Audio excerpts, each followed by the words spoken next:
Welcome to the Mad Singers Management Podcast from madsingers.com, where entrepreneurs and business managers learn and share. If you like the show, don't forget to leave a review. Hello, everyone, and welcome to this next episode of the Mad Singers Management Podcast. And today I have with me Roeder. Welcome to the show, Lara. Hello, I'm excited to be here. Excellent. So there might be a few people on the planet who still haven't heard about you and know who you are. Would you mind giving them a quick introduction to your background and so on? Yes, I think there are lots of people on the planet. Probably the majority don't know who I am. Who knows? So I have been an entrepreneur for a little over 10 years now. So I've been working for myself full-time pretty much my whole working life. I had a job for about a year after college, and then I've been supporting myself since then. So I've had a few different business models, from consulting to online courses to now SaaS. It's pretty much all been in the online marketing and social media marketing world. And my company now, Meet Edgar, which is 5 years old, we're a social media automation tool. So we help you promote your content on Twitter and Facebook and Instagram and LinkedIn and all the social networks, and really automate it for you and make it really easy. Yep, that makes a lot of sense. So how many staff do you have right now, Laura? We have, I think, 13 right now. Nice. Okay, so that's a good size. What's the biggest team you have ever had? The biggest, we were larger at Edgar before. We were up to like 23 or 24, something like that. Cool. Excellent. So what's your management philosophy? Like, when you think about a team, when you think about a business, like what's sort of the philosophy you have around management and how you think of managing the people? I guess I think of management as, I think a manager's job is to just make life as easy as possible for people to do their individual contribution. So whether that's clearing roadblocks for people, making sure that they can communicate with others easily, helping them have all the information organized, definitely sometimes helping them with their own thought processes, their own limiting beliefs, looking at how they're thinking about things so that they can be more effective at work. That makes sense. And anything in particular you feel you do very different than most of your colleagues, if you will? Yeah, I mean, the biggest thing that we do differently is have 40-hour work weeks, as sad as that sounds. So that's really different. Our team is all in the US. We're a software startup. So a lot of companies like us work very, very long hours. And it's just so normal for any kind of professional job now that after work, you go home and you're back on work in the evening. So we absolutely do not do that. We work regular business hours, Monday through Friday. We do not work in the evenings. We do not work on the weekends. And this goes for the whole team. So you will not have any emails landing in your inbox, or certainly no texts or calls or anything like that over the weekend. We just don't do it. Well, if they use Edgar, they can obviously plan it during the weekend. So that's a smart move, huh? Yes, you can. The software is still available over the weekend. But yeah, I mean, it really ties in with what the software does. The whole idea of using Edgar is that you can really automate and free up more time for other things in your business. So we're certainly big believers in, not spending time on busy work that you don't need to be spending time on. That makes a lot of sense. What's the biggest challenge you've ever had management-wise? I mean, I would imagine a lot of people would say the same thing, which is letting people go is really challenging, deciding when it's the right time. And we are not afraid to do it at Meet Edgar. It's something that I've done many times over the years. Sometimes someone was the right fit when they started, but they're no longer, or you thought they had skills that didn't end up being their best skills or didn't end up being the best fit for the company. So it's really challenging to let people go because you can't help but think of the personal side. You know, when you're fired from a job, it's devastating. There's no two ways around it, right? Like it's a bad thing, at least short term. You know, hopefully long term, it leads you to a position that you are happier in, that you can succeed in, that's a better fit for you. But certainly every person that I've ever let go, I have definitely, you know, debated the decision for months and months and really wanted to make sure it was the right move. And it's been stressful sometimes. Yeah, it definitely is stressful. One thing I learned though, like I think there's a big difference. Sometimes if you have to let go of people because you're losing money, or you have to downscale, and you're letting go of good people, like that's really difficult. If someone isn't performing, at least for me personally, it tends to be a little bit easier. And one thing I actually learned, one of my first mentors, what he said is like, most people who aren't performing in a job are actually not happy there. And that's often one of the reasons why they aren't performing. So very often the challenge most people have is that because you keep them there, you keep them, like a lot of time businesses keep people who aren't performing, which really means you keep them in an unhappy state, because the sooner you let them go, the more likely they can actually go and find a job that fits their skill set where they can be happy. So that kind of helped me a little bit, that mindset with letting go of people who aren't performing so well. Yeah, and I mean, it's true that if nothing else, it's very stressful to be in a role where you're not doing well. And, you know, at our company, I think we're pretty good at communicating when people aren't meeting the needs of the role, so they know they're not doing well. And like that's a bad feeling to show up at work today and feel like you're not meeting expectations. So even though I know that it sucks, I know that it's definitely also a relief on some level when that happens. Well, let me turn it around. Most of the companies I go in and work with, they're trying to fire people who have never been told they aren't performing. And I would much rather be the person who set clear expectation and tell people they aren't performing before you let them go, rather than coming as like out of the blue sky, right? Like you want to give people fair warning. You want to set clear expectations, right? Yeah, and I feel good that we've done that. It's never been a shock. I mean, sometimes, you know, people obviously are like, okay, I didn't know this was going to happen today, but I've never talked to anyone who's been completely shocked and hasn't seen it coming. Yeah. What's the most sort of important skill you feel you have learned in terms of management? Like what's the skill you're like, wow, I'm really happy I learned this one thing?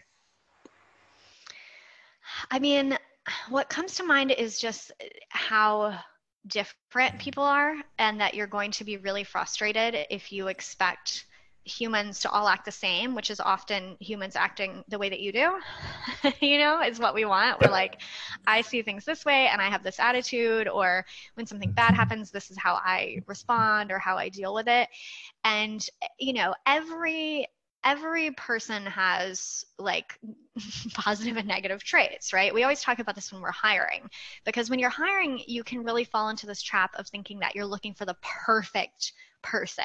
You know, it's like their skills are the perfect match, their attitude is the perfect match, their work history is the perfect match. They've already successfully done everything we want them to do for a SaaS company just like ours. And we have to remember that perfect match isn't out there. So what we want to find with hiring is kind of what their strengths and weaknesses are, and then say, are we okay with that? It's like with your spouse, right? Your spouse isn't perfect, but you're like, okay, I can live with whatever their downsides are. My spouse might not be, but obviously I am. Yeah. Right. So yeah, I think just accepting that, like, just because these little things can really get blown out of proportion. Like, I think especially how when something's hard, maybe the way someone responds, like maybe when something bad happens, they get really frustrated and they kind of vent about it, but actually they're over it the next day. But you might get really hung up on like, oh, they shouldn't be venting. Like, that's not appropriate. Well, really, it's like, you know what? That's just sort of how they deal with it. It's fine. They got over it. You know, they got back to their work. So I think recognizing just, okay, not everyone is the same. Not everyone is like me. We just really have to focus on are they meeting the needs of the business? And that includes, getting along with the team, right? It's not just like, okay, they had this output. They have to also be a productive member of the rest of the team. But as long as that's happening, you don't really need to stress about exactly how people are doing it or interacting. Yeah, I totally agree. I mean, I spend a lot of time teaching DISC and sort of behavioral, the various behaviors, right? And I mean, for me, it was the game changer for me with my success management wise, because for me, it wasn't as much necessarily understanding everyone, but it was as much understanding people who were very different from me. Like people who are like me, it's always, I mean, you communicate well with them. That's simple. But for me, particularly people who were so different than me, that was like, it was such a game changer being able to communicate and actually understand them. Because so often, you're sitting somewhere and you're like thinking, why would anyone on planet Earth ever make that decision? Right, you can't, because you can't put yourself in their shoes, right? But when you start understanding how they look at the world, then it becomes a lot more understandable, right? So, yeah, no, that's good. That's good.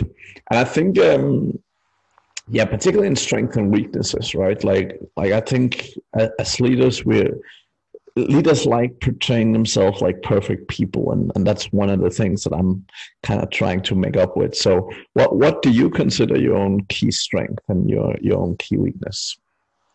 I mean, strength for me, one is communicating a vision, getting people excited, sharing my own excitement. I think that's something that I can do really well, get other people on board.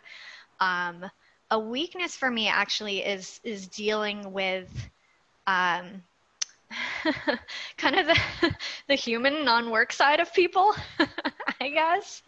Like I have, when I talk to people, I'm like, I've seen other companies where at the start of every call, it's like they share, something positive that's happened to them that day, something negative that's happened to them that day. I'm like, let's just talk about the work thing. Like, let's just go straight to the agenda, let's skip the small talk. And that's one of those things where different people function differently, right? So yes. I sometimes have to be like patient. People who do want to have a little more small talk or personal connection in the beginning, one, I have to be patient with that. And then two, sometimes I have to make a point to do that even when it might not come so naturally to me, because to some people, they think that I don't care if I'm not doing that, right? That's kind of how people see the world. It's like, oh, well, Laura didn't even ask me about my dog. She doesn't care about me as a person at all. When really that's not true. I'm just like, I don't know, I'm not thinking about their dog, but I do care very much their dog as well. So that's something that I have to sort of like constantly remind myself, okay, am I, showing that I do care about people's whole lives and not just their work. And I think, I mean, I've been in the exact same situation, right? I kind of feel horrible saying it, to be honest, but I've been sitting with people like, oh, my cat died yesterday, and they're crying, and I'm kind of honestly like, I care, but in my mind I'm already like, okay, what's the next thing I have to do? So when I come out of this room, I have to go do this and this, and and it feels shitty to say it, and sometimes I even feel shitty feeling like that. But again, you have to embrace it, right? You have to understand yourself and actually learn to see, like, understand what that is, right? And how you can at least not necessarily always improve your weaknesses, but how you can make them bearable, right? Because my lesson learned is that if it's too obvious that you don't care, people don't like it much. Yeah, right. So, yeah, no, that's interesting. And I really like I think too often in business, people really don't share weaknesses, right? They're too afraid. They always want to look like they're perfect and their company's perfect and so on. But I think it really hinders people in learning valuable lessons from others. So I'm very happy you share something from yourself. So that's good. Yeah. Any particular management skill that you feel you've sort of struggled to learn or really struggled to onboard throughout your career? I mean, something that's definitely been a journey for me is understanding kind of the power dynamic of being someone's boss, because that's where it's not been so great for me to not have much work experience. Like I said, I only had one job. And then I've, been the boss ever since.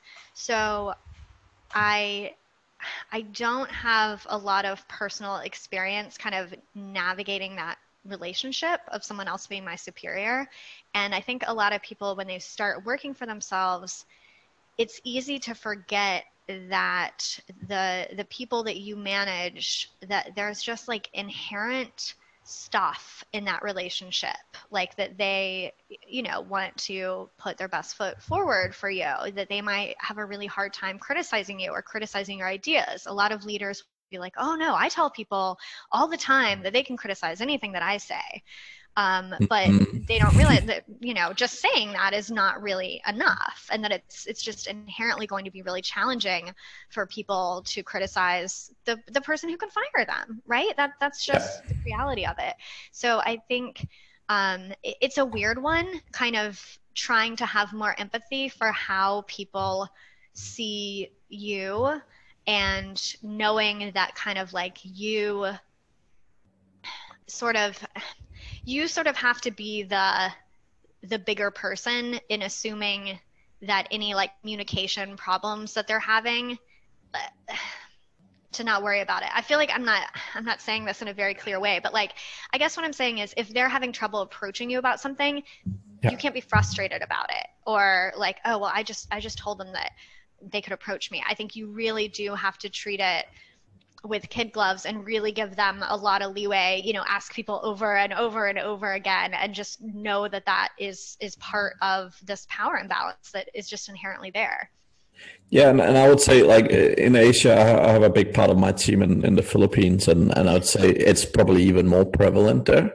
But what I've always found is, like, when you reward the right behavior, particularly in a team setting, that often makes it a lot easier for people to understand that it's okay. And the second thing I would say is that sometimes people, when people come up with what they call bad suggestions or whatever, they hit it down very hard, right? They're like, oh, why would you do that? Like when people open their mouth and talk, whether it's against you or against one of your ideas or something, like the number one thing is show people that you appreciate their point of view. Because that, like, particularly in team meetings and stuff, it really makes other people see that, well, that's okay, right? And I would say directly, right? I would literally say to people, I'm really happy that you have a different idea from me, and I really appreciate that. Keep going with that, right? So I would actually say that to people directly, and I've found that works really well. It's not always intuitive to do, but I think it's a little bit like culture. When you're trying to talk about your team culture, the best way to do it is bring up positive examples of it, right? And it's a bit the same with this, but yeah, it can definitely be a biggie. So a lot of my audience have, I'd say, I've done a few surveys, and the biggest thing my audience have struggled with in general have been around delegation. So have you got any great hints and tips around delegation, or anything that you've learned through your journey? Yeah, I mean, I think it's such a fascinating topic because people have just sometimes totally opposite points of views on the best way to do it.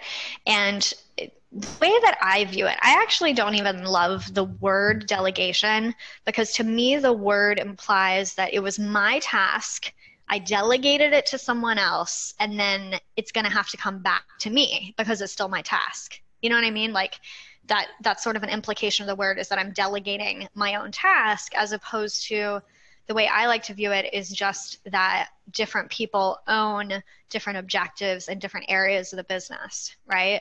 So our head of customer service, customer experience, I didn't delegate the customer experience to her. She just owns the customer experience, and I do not. She's the decision maker there. I can tell her that I don't like something that she's doing, and of course, at the end of the day, it's my company. If I think she's making everything a total disaster, I'm going to say, hey, we're not going to do that anymore, right? But barring any disasters, which have never happened, it's just hers. It's her responsibility.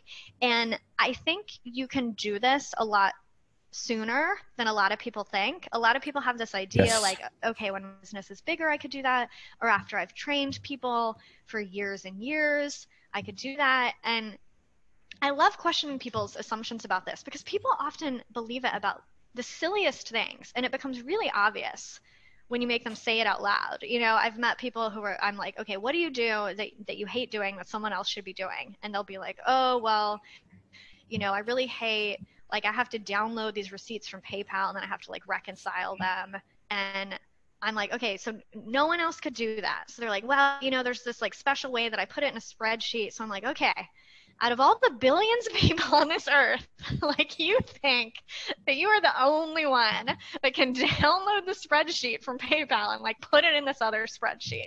It's an absurd idea, but we get really attached to like, oh, it's going to be so much trouble explaining it. Like, is it really that complicated what you do with the spreadsheet? Like, if it took you a week to explain it, which would be crazy, if it took you all day every day for a week to explain it, it would still save you a ton of time if someone else just maybe never do it again. Not just the time, but the headache, right? So yeah. One of the worst things that I have with delegation is like, both when you have something that you suck at, like usually the stuff you're not good at, you generally don't like doing, right? And so when you have things that you don't like doing, it's not just the time it takes doing them, but it's the 17 reminders that you always keep postponing of doing it because, you hate doing it. So you'll push it out. You'll do it tomorrow. You'll do it the day after. And like, it's that mental bandwidth and the mental annoyance of having it that's actually just as horrible as the time the task itself takes. Think about the yearly tax and stuff like that. Like people go on about it for months, right? Like literally months they'll keep thinking about it. When they actually sit down and do it, it'll take them half a day. Yeah. But like they can literally for months, they can run around with their subconscious and be like, oh, I hate it. I have to do it. I know I have to do it. And yeah, it's funny. Yeah, I mean, an idea that really helped me, I think I first learned this from Cameron Herold, is he talks about rate yourself on the different tasks that you do.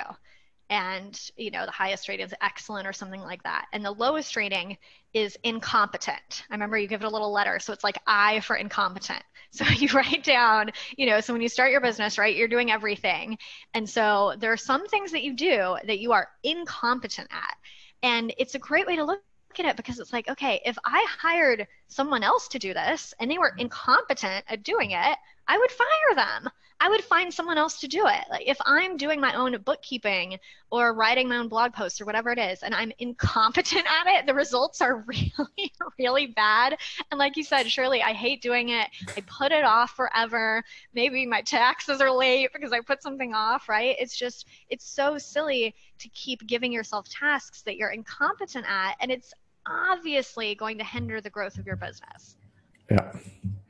Yeah, no, that's very interesting. Very interesting. Another one I really love, like I'm very, very keen on developing people and developing particularly the leadership side of things. Like how do you normally identify the sort of future leaders in your business and the future managers, etc.? Like, do you have a process or how do you normally do that? Yeah, I think this is such a great question. Our business is very small, so we don't have, our team isn't big enough to have clear career paths for this, where you're a junior and then associate and then senior and then VP or whatever. So, but we have certainly had people, come up from entry-level jobs or, quote unquote, lower jobs to leadership jobs. And I think probably the thing that I see in developing leaders is people who are already looking at the big picture of the company and the big picture of their department. So there are people who, if they're in a customer service role, there are people who are in a customer service role that are excellent at answering emails, right? But they're not looking at, for example, how to get the response time down. They're just like, I'm great at answering emails. I give everyone a good experience. I do it quickly, whatever. But then there's other people who are great at answering emails, and they're also thinking like, wait a minute, why do we always get behind on Thursday? I'm curious about this. What's happening here? Like, why are their emails building up? Does something happen on Wednesday that makes this happen on Thursday? So people who are just naturally curious and naturally asking those questions about what's happening behind the scenes or the cause of some of the things that they see happening in their work, those people are usually leaders. Yeah, that's a good way of thinking of it. I like that. Yeah, a lot of the time, like I'm very keen on trying to develop it, right? Because I think a lot of the time, what I see in most businesses is, they have a bunch of people, and suddenly one day they're like, oh, now I need a manager. Let me pick someone, right? And I always find it such a shame that people haven't taken the time previously to actually start developing these skills in people, because, like, as I always say, like when it's not like people wake up, sort of go to bed on Friday after work, and they wake up Monday morning and suddenly are managers, right? Like it's not like a overnight thing. Like most of the time, even if they have some kind of overview and so on, right?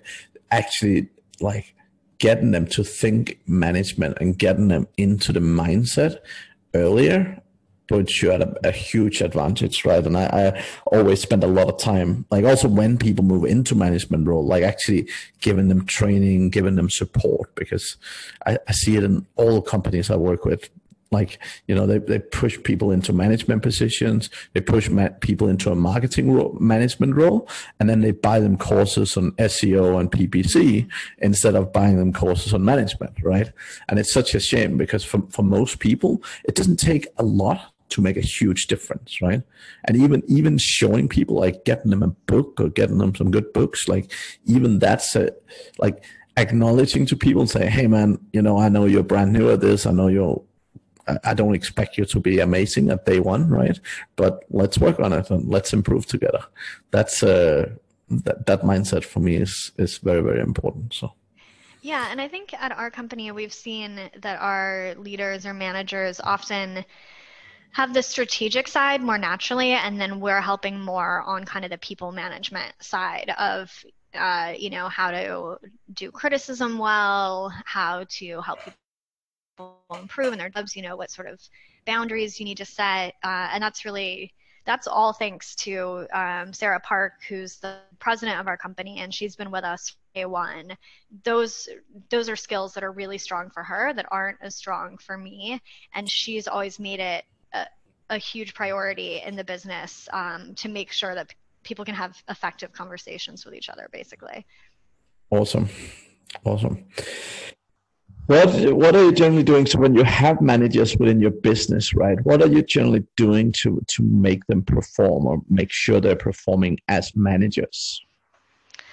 Well, I think a manager's performance is just judged by the output of the team. So it's just, is the team meeting the goals? If the team's meeting the goals, and they're not all horrifically unhappy, of course. I mean, you could have a team that we're meeting the goals and everyone hates it. For us, we've been not lucky. It's like, because it is something that we've done on purpose, but we haven't really had problems with, well, one, like people leaving, like very few people have left the company. Because it is a pretty great place to work environment-wise and vacation-wise and all that stuff. So people are usually pretty happy here. And so since we often have that covered, I'm not saying 100% of the time every day in the past, but generally we have that covered. So when we're looking at a manager's success, it's just, is their team meeting their team's objectives? Yep. Okay. That makes sense.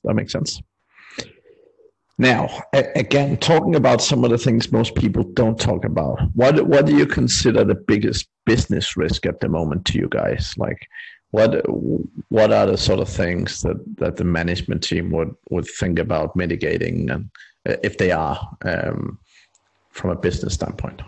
Well, I mean, for us, it's always our reliance on the social networks. So, we're totally reliant on all the social networks. We don't have any power with them. And I mean, it's a constant problem for us all the time. Right now, we have Pinterest totally built, but we're just waiting on their approval to partner with them. And that could happen in a day, or that could happen never. So that's always one of the top risks for us is, will we lose our access to these social networks? Will we be able to keep our access in the future? Yeah, that makes a ton of sense. And I think that's great, Laura. Any questions that you think I should have asked you about management that I haven't? Well, something that I didn't get to bring up that's also been really key for me is always assuming that people are trying their best. I think if I had to go back to one idea that helps me over and over again when thinking about management stuff, it's assuming that people are trying their best, because we often, like you said earlier, we're like, how could any human make that decision? How could they think that? It's such a bad idea. That's usually what our minds jump to. And it's incredibly rare that you have someone on your team that's like, I'm doing this terrible work on purpose to sabotage the organization. Like maybe if you're running a retail store and people are stealing from you, they're getting paid minimum wage, whatever, that might happen, but not like a software type of business, or especially a small team like ours. So having the point of view, okay, they thought it was a good decision. Like they made the best decision they could with the best information they had at the time. Why did they think that? I think it was a terrible decision. So why did they think it was a good decision? And also just having this point of view where you're expecting the best of people instead of constantly expecting people to mess up. It makes such a huge difference in the relationship you have with your team. Yeah, and it's nearly like words coming out of my mouth. So again, what I always say is, I've very rarely met people who wake up in the morning and say, yeah, I want to go to work and do a shit job today. Right. That doesn't happen. I've never met anyone, at least, right? So a lot of the time, like, people always make decisions from the point of what knowledge they have, right? So usually if people make bad decisions, it's either because they don't have the knowledge or they don't understand how to look at the knowledge they have, right? And that usually comes down to a management challenge. Yeah. So, excellent. Laura, here at the end, any particular tips, hints, anything management related that you would love to share with the world? I would just say, don't be scared to start. I know that when you're first forming your team, it's really scary and you're worried that you're going to mess up or you're going to say the wrong thing. I mean, be kind to people, right? If you have that as your bottom line, I think you can't screw up too horribly badly. Like, do your best, be kind to people, and you'll figure it out. Excellent. If people are desperate to get hold of you, what's the best way of doing that? So you can find Meet Edgar, MEETEDGAR, meetedgar.com, Meet Edgar on all the social networks. If you enter the coupon code podcast, all caps, podcast, that will give you your first month free in Meet Edgar if you want to check it out. And I blog under my name, lauraroeder.com. Google it with any spelling, you'll get there. Or you can find me on Twitter at LKR. Excellent. We will add all the links to the show notes. Thank you very much for joining me today, Laura. That's great having you here. Thank you for listening to the Mad Singers Management Podcast. Please leave a review. It means the world to us. You can also learn more about management at madsingers.com.